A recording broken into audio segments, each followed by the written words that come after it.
जरा सोचिए दोस्तों, एक जंगल है, घना और डरावना। रात का सन्नाटा है और उस सन्नाटे को चीरती हुई एक चीख गूंजती है, एक छोटी सी लड़की की। नाम है एलिया। जान बचाकर भाग रही है। पीछे कौन है? कुछ लोग तेज कदमों से उसका पीछा कर रहे हैं और जब कैमरा थोड़ा और पास आता है तो एक जबरदस्त झटका लगता है। ये लोग अजनबी नहीं बल्कि उसी का अपना परिवार है जो उस लड़की का पीछा कर रहा है। एलिया डर के मारे झील में छलांग लगा देती है, मगर उसके अपने ही उसे डूबने से पहले खींच लेते हैं। अब यहाँ सवाल उठता है, आखिर एक परिवार अपनी ही बेटी के पीछे क्यों भाग रहा है? क्या राज है इस घर के अंदर?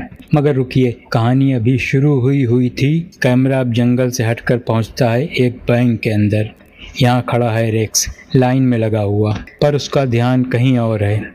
उसकी नज़रें बार बार मैडी की तरफ, जिसे वो दिल दे बैठा है। अभी रेक्स प्यार भरी नज़रों से मैडी को देख ही रहा था कि अचानक धमाका। बैंक में डाकू घुस आते हैं और पल भर में एक सिक्योरिटी गार्ड की जान ले लेते हैं। माहौल में जो थोड़ी देर पहले सुकून था, अब वो खौफ में बदल चुका है। रेक्स की नज़र एक औरत के बैग पर पड़ती है।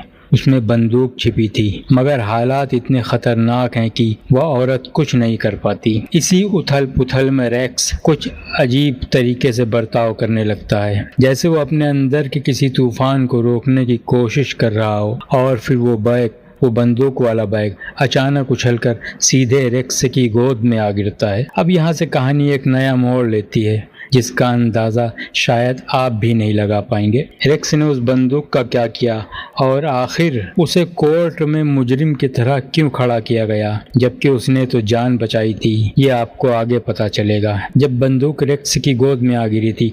लेकिन अब सीन बदलता है और हम पहुंचते हैं एक कोर्ट रूम में। जज साहब सामने बैठे हैं और हैरानी की बात यह है कि रेक्स को मुजरिम की तरह पेश किया जा रहा है। इल्ज़ाम है बैंक में मौजूद सारे डाकुओं को मार डालने का। सोचिए ज़रा, जिस इंसान ने इतने लोगों की जान बचाई उसे हीरो कहा जाना चाहिए था, मगर कानून की नज़रों में वो एक कातिल बन गया। नतीजा 8 साल की सज़ा।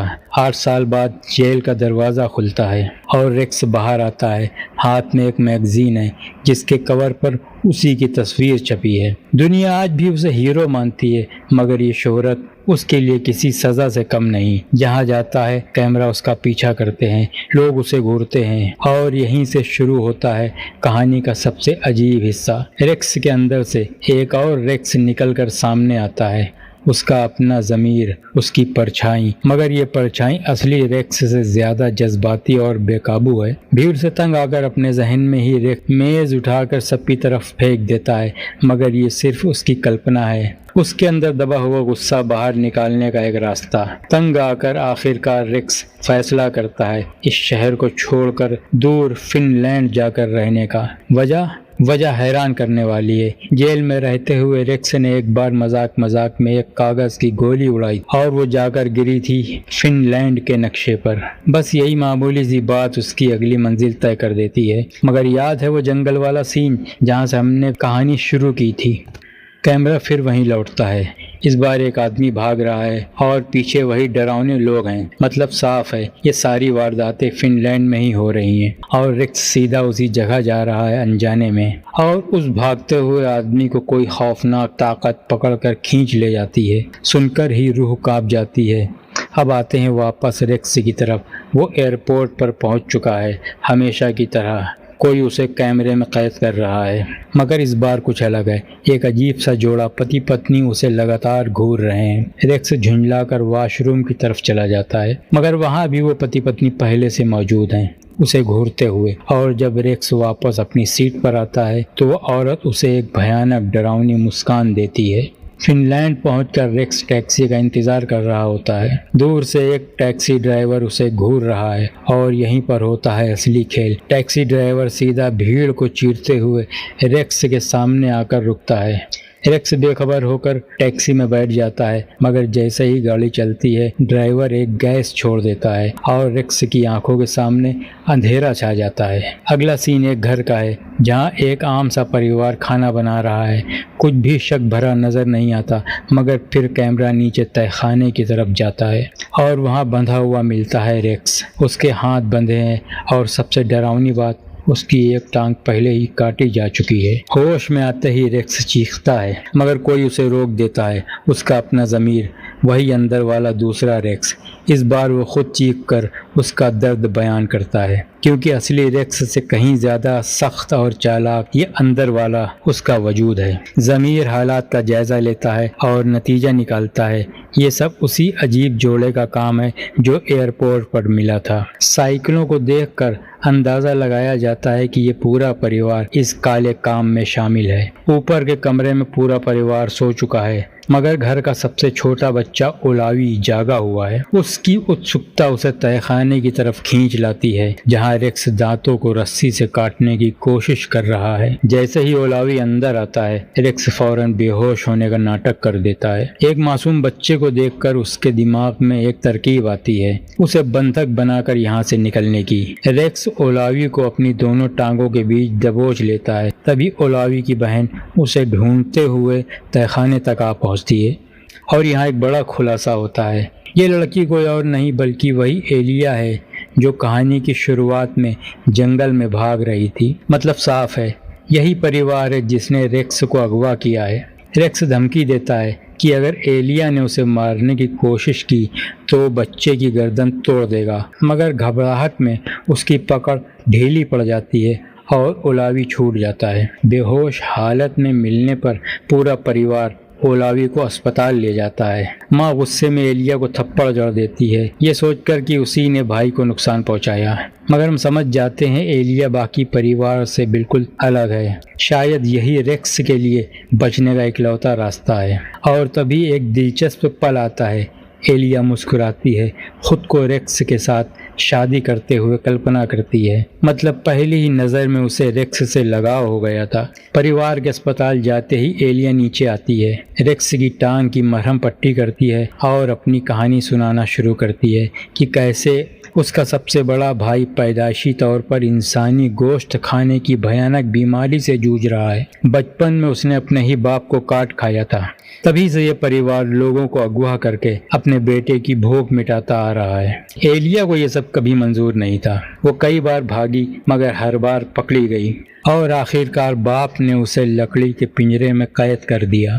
कहानी सुनाकर एलिया को रेक्स पर तरस आ जाता है और वो चाकू जमीन पर छोड़कर उसे खुद उठाने का इशारा करती है, मगर ठीक उसी वक्त तीनों भाई दरवाजे पर खड़े होते हैं। भाइयों को आता देख रेक्स फौरन बेहोश होने का नाटक करता है और उसकी तरकीब काम कर जाती है। भाई इरादा बदल देते हैं, मगर उसके अंदर का दूसरा रेक्स अंदर ही अंदर आग बबूला हो रहा है। बदला लेने के लिए वो बेताब है। भाई रेक्स की टांग पर पट्टी लिपटी हुई देखकर इस शक में वो एलिया को ढूंढने के लिए निकल पड़ते हैं। एलिया छुपी होती है, मगर पकड़ी जाती है और ऊपर ले जाई जाती है। नीचे रेक्स को कोई इंजेक्शन दिया जाता और अचानक वो अजीब तरीके से हंसने लगता है। यहीं से कैमरा हमें 8 साल पीछे ले जाता है, उसी बैंक की वारदात की तरफ जहां से सब कुछ शुरू हुआ था। अब हम देखते हैं कि उस दिन असल में क्या हुआ था। उस दिन रेक्स का दूसरा वजूद पूरी तरह हावी हो गया था और उसी बेरहमी से उसने सारे डाकुओं को खत्म कर डाला था। यही वजह थी कि लोग उसे हीरो मानने लगे थे। और जब आखिरकार वो अपनी महबूबा मैडी को बचाने पहुंचा तो डाकू उसकी बेरहमी देखकर खौफ खा गया। मैडी को छुड़ाने के बाद गुस्से में आकर रेक्स ने डाकू को गोली मार दी, मगर गोली भटक कर एक अलमारी में जा लगी जिसके अंदर एक बैंक कर्मचारी छुपा हुआ था। उस बेगुनाह की मौके पर ही मौत हो गई। यही थी वो वजह जिसकी वजह से हीरो कहलाने वाला रेक्स 8 साल जेल में सड़ा। और इसी वजह से मैडी ने भी उसका साथ छोड़ दिया, जिससे वो बहुत प्यार करता था, क्योंकि वो इतना लंबा इंतजार नहीं करना चाहती थी। अब वापस वर्तमान में आते हैं।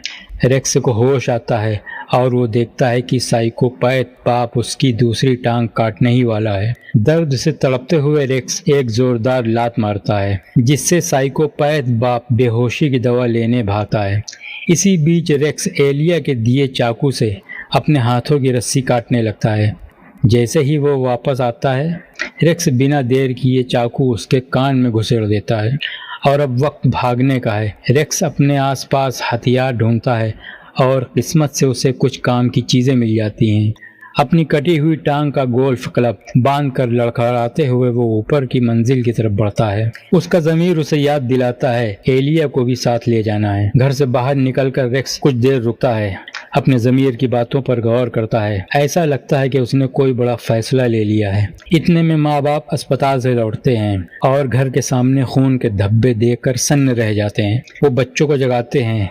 रेक्स के भाग जाने पर वो उन्हें डांटते हैं। पुलिस आने के डर से पूरा परिवार घर छोड़ने की तैयारी करने लगता है, मगर उनकी ये योजना जो कभी नहीं पूरी होने वाली है, क्योंकि रेक्स पहले से ही मेज के नीचे छुपा हुआ उनका इंतजार कर रहा है। एक एक करके नेलगन से वो उन्हें ढेर करता जाता है। जब गोलियां खत्म हो जाती हैं तो गोल्फ क्लब वाली टांग से माँ के सिर पर वार करता है। बेटा जब ये सब देखता है हमला करने दौड़ता है, मगर रेक्स चाकू फेंककर उसे भी खत्म कर देता है। और फिर सबसे चौंकाने वाला पल आता है जब एलिया खुद अपनी ही मां को मार डालती है, जो अभी होश में ही आई थी।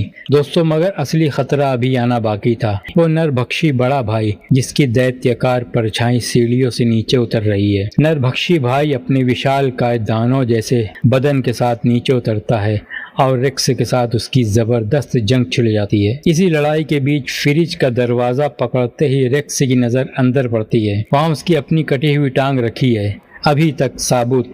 राहत और अजीब सी खुशी के साथ रेक्स वो टांग उठाता है और सीधा नरभक्षी के मुंह में ठूस देता है। वो उसे वहीं खत्म कर देता है। आखिरकार ये खौफनाक रात खत्म होती है। रेक्स एलिया को लेकर वापस अमेरिका चला जाता है और दोनों साथ रहने लगते हैं। एक रात दोस्तों के साथ बाहर वक्त बिताते हुए कोई लड़की रेक्स में दिलचस्पी दिखाती है और एलिया को जलन होने लगती है। और तभी एक और चौंकाने वाला खुलासा होता है। एलिया के अंदर भी बिल्कुल रेक्स जैसा ही दूसरा वजूद है। वो भी कल्पना में उस लड़की को मार डालने की सोचती है। यानी ये दोनों वाकई एक दूसरे के लिए बने हैं, दोनों एक जैसे। मगर कहानी यहीं ख़त्म नहीं होती। दूर कहीं एलिया का वही छोटा भाई ओलावी, जो अपनी चोट से उभर रहा है, अपने मरे हुए परिवार का बदला लेने की ठान चुका है। और यहीं फिल्म का पर्दा गिरता है। तो दोस्तों, कैसी लगी आपको ये कहानी? कमेंट में ज़रूर बताइएगा। अगर वीडियो पसंद आई हो तो लाइक बटन दबाना मत भूलिएगा। चैनल को सब्सक्राइब कर लीजिए ताकि ऐसी और दिलचस्प कहानियाँ आप तक पहुँचती रहें। मिलते हैं अगली ऐसी ही किसी और वीडियो में। तब तक गुड बाय।